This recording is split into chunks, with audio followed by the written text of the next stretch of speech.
Ассалаумағалейкум ва рахматуллахи ва баракатух. Құрметті жаны жайсаң, жақсы меймандар, біздің әулетіміздің қуанышын бөлісуге келіп отырған, алтын уақытын қиып отырған құрметті достар, ағайын туыс бауырлар, қош келдіңіздер. Аға, қабірлі думанды тойыңыз құтты болсын. 60 жылда жиған терген бақ, дәулет, ырыс, береке, құтыңыз ұлғая берсін. Ұрпағыңызбен құрып жасаңыз. Қуанышты апа, қуанышыңыз ұзағынан болғай. Раванжан, құтты болсын. Азамат бол. Осындай Айсұлтан балаң өзіңнен, әкеңнен асқан халықтың азаматы, халықтың ықыласына бөленген, жүрегінен орын табатын азамат болсын. Bir шапалақ құрмет, қошеметтеріңіз.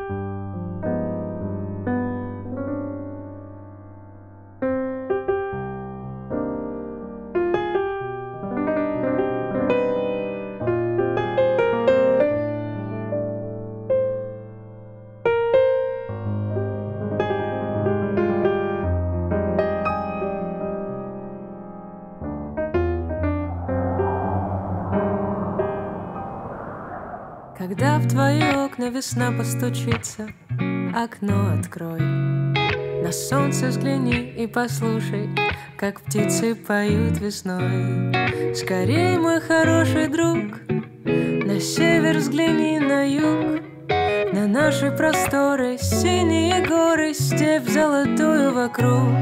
Ты пришла, весна, и чудес полна. Ты идешь по всем дорогам, по степям, по горам. Вақсал жамағат, үстіме киіп алып шапан, төгілсін қымыз, керек емес шампан. Бізге көз қарас өзге, өзем боп ағылсын береке. Мен еліме сақталсын береке, мен кенде. Мен сенем, сен ішсенде, жеріміз жерұйық болады ертеңіне.